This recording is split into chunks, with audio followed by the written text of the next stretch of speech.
If a child, accidentally puts their hand on a hot stove, your immediate instinct is to pull their hand away. Right. You just remove them from the source of the pain. Right. I mean, it's a basic biological reaction. Exactly. So if you find out that a teenager in your life is being relentlessly tormented on their smartphone, your first instinct as a protector is probably the exact same thing. You just take the phone away. Yeah, of course. Yeah, pull their hand off that digital stove. But, well, according to the latest research on youth psychology, doing that is actually one of the most dangerous things you could possibly do. Yeah, I mean, it sounds entirely backwards to the adult brain. But when you look at how modern digital social ecosystems actually function for youth, taking that device away doesn't remove the burn. It actually it locks them in the oven. That concept completely flipped my understanding of this issue on its head. So welcome to this deep dive. Today, we're not just talking about the basic fact that cyberbullying exists. You already know that. Right, everyone knows it's out there. Yeah. Instead, we're decoding this massive newly released guide that completely redefines how we identify and respond to digital distress. It's a total paradigm shift. It really is. I mean, picture this scenario. You're at the dinner table, right? You ask your kid how their day was, and you get that classic flat one-word answer, fine. We've all been there. Right? But they've been retreating to their room earlier than usual. And, they physically flinch when their phone buzzes. You're sitting there wondering, is this just standard teenage moodiness, or is there a crisis playing out invisibly right in front of me? And the scary part is that invisible crisis is happening way more often than we want to admit. Oh, totally. If you look at recent national surveys, they show that 46% of U.S. teens, so ages 13 to 17, have experienced cyberbullying. 46%, it's almost half. Almost half. But the piece of data that really frames our entire conversation today comes from the latest research tracking how kids actually respond. Out of all those kids experiencing digital harassment, only 1 in 10 ever tells a parent or a trusted adult. Wow. Just 1 in 10. Yeah. That means 90% of this trauma is being processed in, total isolation. So my immediate question is, why? Yeah. If they're in that much pain, why is the silence so universal? Well, it comes down to a highly calculated survival strategy on their part. The data shows that this silence is driven by 3 compounding fears. Okay, what's the first one? First is the fear we just talked about, that you will confiscate their device, which to them equals total social exile. Right, the hot stove thing. Exactly. Second, they fear adults will minimize the pain, that you'll tell them to just, log off, or that they're overreacting. Ooh, yeah. I can see how that would shut a kid down. And third, they are terrified of escalation. There's this really pervasive belief that if an adult intervenes, the bully will find out they reported it, and the social retaliation will be absolutely ruthless. Okay, let's unpack this idea of overreacting, because some of the fascinating new psychological research we're looking at highlights something incredible about how that pain manifests. And it completely depends on the age of the child. Yes, the developmental divide. It's the master key to this whole guide. Because it seems like a 10-year-old processes this digital trauma in a completely different universe than a 16-year-old. Oh, entirely. You just cannot look for the same clues in a 6th grader that you look for in a high school junior. Their brains literally lack the same neurological architecture. Right.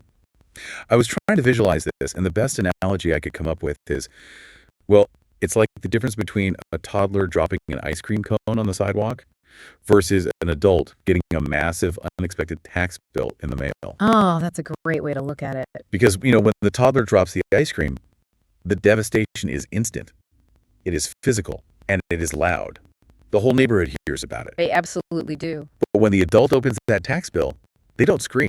They just fold the paper, put it in their pocket, and sit quietly at their desk for 3 weeks, just internalizing the stress. That is so true. But looking at the research, I have to ask, Yeah. is it simply that younger kids haven't learned social grace yet?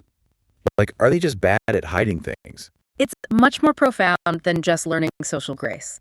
It's about the physical development of the prefrontal cortex. Which does what, exactly? That's the part of the brain responsible for compartmentalizing and regulating emotion. In a 10 to 13-year-old, that area is highly underdeveloped. So they just can't handle the overflow. Exactly. When they experience extreme distress online, they experience emotional flooding. The anxiety literally overflows into their physical environment. And the older teens. Older teens have developed enough cognitive control to mask the immediate reaction.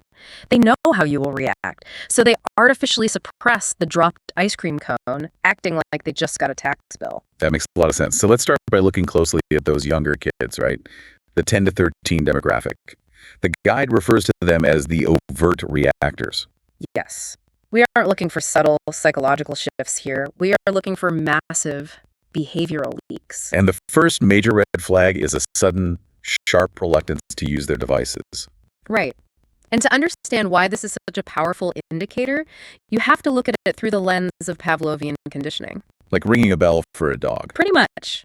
For a tween, a tablet or a smartphone is essentially a dopamine dispenser. It's games, it's funny videos, it's connection. Right, they usually can't put it down. Exactly. So if a child suddenly starts making excuses to avoid their previously favorite device, claiming they are bored of Roblox or they don't want to watch YouTube, it means the conditioning has flipped. Oh. The device is transformed from a source of dopamine to a trigger for cortisol. It is now a physical threat. And when they are forced to interact with that threat, you get the second major leak, which is massive emotional outbursts. Yeah, the flooding. We're talking about a kid checking a text message, and within 30 seconds, they are crying, slamming doors, or picking a fight with their little brother. Right. It's that lack of compartmentalization we talked about. A 12-year-old cannot separate the digital insult from the physical room they are standing in. So it feels real and present to them. Very much so. If someone is cruel to them on a server, the threat feels like it is physically inside their bedroom. The boundary between the screen and real life simply doesn't exist yet in their neural pathways. Which obviously spills over into how they talk about their real-world friendships. We see a drastic shift in their language. They make these sweeping, catastrophic statements like, "Nobody in the whole school likes me." Yeah, that's the egocentrism of early adolescence at work. Their worldview is very tight. How so? Well, if 3 influential kids in a group chat turn against them, their brain doesn't say, oh, 3 specific people are being mean. Their brain scales that rejection up to encompass their entire existence. Because their world is so small. Exactly. Recent risk surveys point out that over 22% of middle school girls experience this kind of electronic bullying, and the sheer velocity of that group rejection is what drives those catastrophic statements. Now, here's where I want to push back on the guy a little bit. Okay, go ahead. One of the behaviors it highlights for this tween age group is suddenly deleting apps without any explanation. Like an app just vanishes from their phone. Right. Now, if I see a 12-year-old getting bullied on a platform and they voluntarily choose to delete the app, shouldn't we be throwing a parade for that kid? I mean, isn't that a massive win for healthy boundary setting and self-regulation? I completely understand why it looks that way to an adult. It totally looks like a mature, proactive choice. But the research shows the motivation is entirely different. Really? Yeah, it is not healthy boundary setting at all. It is sheer panic. It's a desperate, flailing attempt to amputate the source of the pain. So it's not a strategic retreat. It's more like jumping out of a moving car. Precisely. And the tragic part is the tween fundamentally misunderstands the architecture of the internet. What do you mean? They think deleting the specific app deletes the bully. They don't realize the bully will just move to iMessage or Snapchat or just confront them at their locker the next morning. Oh, man. That is so sad. Yeah. They apply a localized technical fix to a systemic social disease. So when the bullying continues anyway, their sense of helplessness just multiplies exponentially. Wow, they think they've found the escape hatch, and it just leads to a smaller room. Exactly. And that sustained helplessness translates directly into the body. Like, this isn't just in their heads anymore. The guide cites sleep studies showing these kids have a 47% increase in sleep disruptions. Yes. Nightmares, refusing to sleep alone. And health data reports a huge spike in psychosomatic complaints, specifically stomach aches right before school. This is such a crucial point regarding the mind-body connection. Yeah. We often dismiss a Tuesday morning stomach ache as a kid, just faking it to get out of a math test. Right, the classic, my tummy hurts excuse. But the anxiety of having to physically face the peers who tormented them online triggers a legitimate autonomic nervous system response. The fight or flight mechanism kicks in, blood rushes away from the digestive tract, and their stomach genuinely, physically hurts. So the pain is real, even if the origin is psychological. 100%. And if that nervous system overload goes on long enough, you hit the most extreme tween reaction, which is behavioral regression. We're talking about 10 or 11-year-olds suddenly wetting the bed, thumb sucking, or exhibiting severe separation anxiety. Regression is basically the brain's ultimate emergency brake. How does that work? Well, when the current developmental reality becomes too complex and painful to process, the nervous system physically rewires itself. It retreats to an earlier developmental stage where the child felt universally safe and cared for. Oh, wow. So if you see a sudden tech aversion combined with regression, it is an absolute siren warning that something catastrophic is happening in their digital world. Okay, so that is the tween reality. It's loud, it's physical, it overflows. But as these kids cross the threshold into high school, those overt leaks dry up. We move into the ages of 14 to 17. The master maskers. The master maskers. And I imagine this requires a completely different kind of vigilance from the adults around them. It really does, because older teens are incredibly sophisticated social strategists. They are hyper-aware of adult observation. So they know we're watching. Yes. They know exactly what behaviors will trigger an intervention, and they actively work to suppress those triggers. You aren't looking for the explosion anymore. You are looking for the void. The void. I really like that phrasing. Yeah. Because the first sign of this age group is a sudden, impenetrable secrecy. Right. And I know it's completely normal for a 15-year-old to want privacy. You know, you knock on a teenager's door. That's just basic respect. But the guide emphasizes a rapid baseline shift. Exactly. Going from normal privacy to creating fake accounts, using hidden vault apps, or executing that lightning fast screen swipe the millisecond you walk into the living room. Right. It's the abruptness of the shift that matters. Yeah. And they're hiding evidence, not just seeking autonomy. Yes. And intertwined with that secrecy is how they physically react to the device itself. With the younger kids, we saw them avoid the tablet completely. But with older teens, it manifests as notification anxiety. I was trying to wrap my head around this, and rather than a haunted house where something jumps out at you, it feels much more like dark Pavlovian conditioning. That's a great way to put it. They've been wired to view a harmless chime or a vibration in their pocket, not as a friend reaching out, but as the footstep of a predator. That's a very accurate psychological model, and the hypervigilance is exhausting for them. So what does that look like? You might see them physically flinch when the phone buzzes, or conversely, you might see them stare blankly at a vibrating phone on the table, just deliberately refusing to turn it over. Both the hyperfixation and the total avoidance are textbook trauma responses. And while they are battling this private trauma response, their real-world social structures are often collapsing. The data points out a terrifying metric.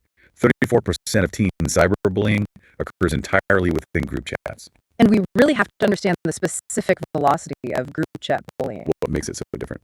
On a physical playground, bullying is contained by time and geography. It ends when the bell rings. But in a group chat, the harassment is 247, the audience is infinite, and the exclusion is mathematically visible. Mathematically visible? You mean like seeing that you were kicked out? Exactly. You can physically see that you were removed from the chat.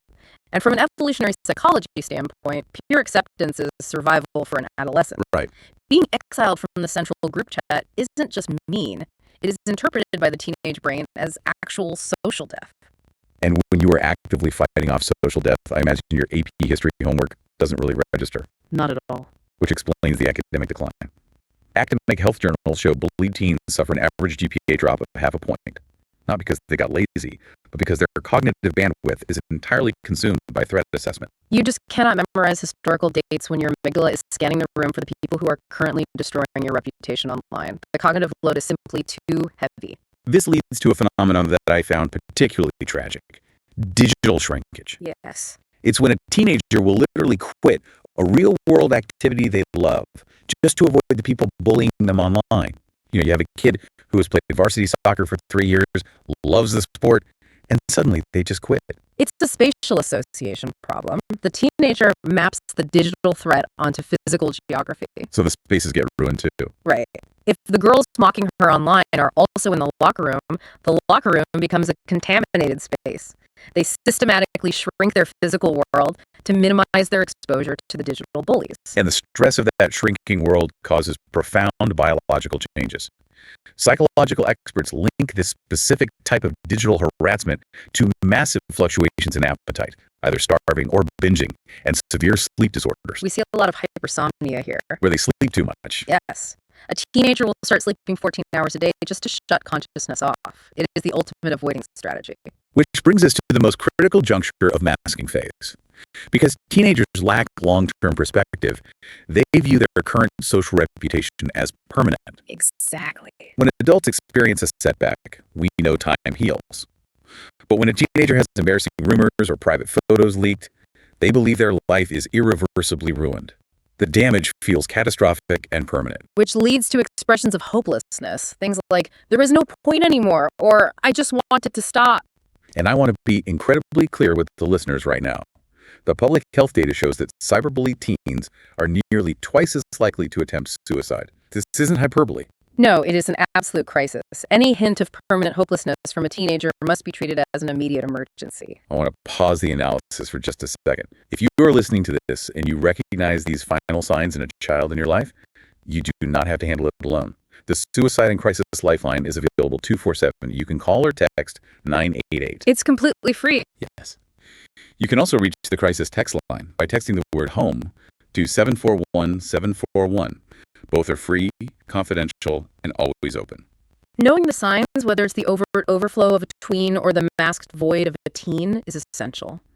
But awareness without action is practically useless. We have to pivot to the protocol. Yes. Let's get into the parent's playbook. The tactical execution of what to do, and maybe more importantly, what absolutely never to do. Right. The guide starts with step 1, the conversation. And it is extremely strict about the approach. You do not walk into their room, sit on the edge of the bed, and bluntly ask, are you being bullied online? Because a direct interrogative question will almost universally trigger a direct defensive denial. You are activating their shame response. So what's the better way? The research found that teens are 3 times more likely to disclose abuse if the conversation feels observational rather than accusatory. You have to lower the stakes. Give me an example. Say something like, hey, I've noticed you seem really tense after checking your phone lately. I'm not mad. I just want to understand what's taking up so much of your energy. You have to prove to them that honesty won't result in punishment. Which actually brings us back to my very first question of this deep dive, the hot stove. Yes. The phone. I'm still struggling to understand why we shouldn't take the phone away. If the phone is the weapon the bullies are using, isn't taking it away the only way to disarm them? I know it defies every parental instinct you have, Yeah. but you have to view the device through the teenager's eyes. The smartphone is not just the conduit for the bullying, it is also their only lifeline to the friends who actually support them.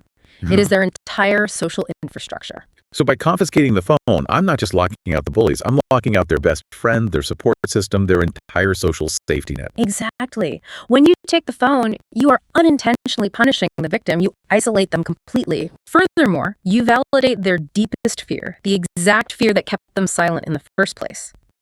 You teach them that coming to an adult with a digital problem results in digital exile. They will learn to never, ever tell you anything again. That is a massive paradigm shift. Yeah. You aren't removing them from the fire, Yeah. you are putting them in solitary confinement. Okay, so if we leave the phone in their hands, what is the actual tactical response? Step 3 is aggressive documentation. Documentation. Yes. Before you block a single account, before you report or delete a single hateful comment, you must capture the evidence. You take screenshots of everything. So don't just delete and ignore. Right. You record timestamps, usernames, platform URLs, and the specific nature of the threats. The guide highly recommends creating an isolated evidence vault. Like a separate folder on your computer. Exactly, a separate digital folder where you compile this data objectively. Because you're building a case file, which sets up step 4, escalation. The guide outlines a clear ladder here. You report the accounts to the platform safety team first. Yes. Then you take the evidence vault to the school administrators, and you do it in writing to create a paper trail. That paper trail is key. And crucially, if there are direct threats of physical violence, sexual exploitation, or sustained stalking, you bypass the school entirely and go straight to law enforcement. And it's vital for parents to know their leverage here. Every single one of the 50 states now has specific cyberbullying laws on the books. Really? All 50? All 50. So when you have concrete documentation, you instantly transform a messy he said, she said teenage drama into an actionable legal file. You shift the power dynamic right back to the victim. Okay, let's take a breath and synthesize this.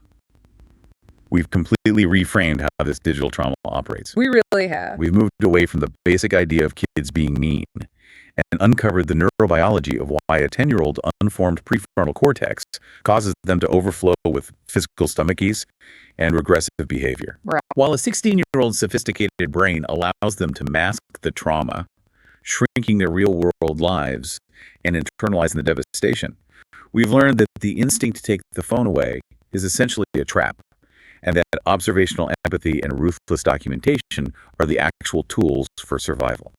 The through line of all this research is that the digital world requires an entirely new framework of adult empathy. It really does. And the guide closes with a rallying cry that I think every listener needs to internalize. You are not powerless, and neither is the child in your life. Believing their pain, even when you can't physically see the bruises, is the very first step to getting their power back. It absolutely is. And, as we conclude, I really want to leave you with a more philosophical question to chew on. Oh, I like those. Lay it on us. Well, we've spent this entire time analyzing the developmental stages of children and how that dictates their reaction to digital stress. But what about our developmental stage? What do you mean? Like, how much does our own deep underlying nostalgia for a pre-digital 1990s childhood blind us to the reality of what these kids are facing? Oh, wow. Do we unconsciously dismiss the severity of their pain because deep down we still believe that what happens on a screen isn't real life? Because to a modern teenager, their digital ecosystem isn't just a distraction from the real world, it is the primary world they inhabit. That is exactly the paradigm shift we need.